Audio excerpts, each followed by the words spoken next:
இபாதத்துக்காக வேண்டி கழித்த அந்த வாலிபர்களுக்கு அல்லாஹ்வுடைய அந்த அர்ஷ் நிலை வேண்டுமா சகோதரர்களே?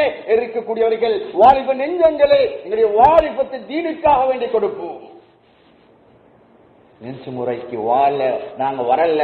எங்களுடைய ஹீரோ ரசூலுல்லாஹி ஸல்லல்லாஹு அலைஹி வஸல்லம் சகோதரர்களே, எங்களுடைய அனைத்து நடை உடை பாவனை அனைத்து அவருடைய முன்மாதிரியாக இருக்கணும் சகோதரர்களே. உங்களுடைய ஆடைகளை ஒரு கணம் சிந்தித்து பாருங்கள், எவ்வாறு காணப்படுகிறது சகோதரிகளே. ஒரு ஆண் ஒரு பெண்ணுடைய அவுரத் முழு உடம்புமாக இருக்கிறது. சகோதரிகளே, ஒரு ஆணுடைய அவுரத் எவ்வாறு இருக்கணும்? தொப்புள்ள இருந்து முழங்கால் உட்பட அனைத்து மறைக்கப்படும். இந்த சகோதரர்களே, வெஸ்டர்ன் டைப்பாக இந்த வெஸ்டர்ன் டைப்ல யஹூதி நஸ்ரானி திட்டத்தின் அடிப்படையில் இந்த தொடையை காட்டிட்டு இந்த முழங்காலை காட்டிட்டு தாய் விளங்குதில்லை தகப்பன் விளங்குதில்லை வெட்கங்கட்ட சமூகமா இன்று உருவாகி கொண்டிருக்கின்றார். அன்பிற்குரியவர்களே, யாரை பார்த்து பழகினார்கள் அன்பான அல்லாஹ்வின்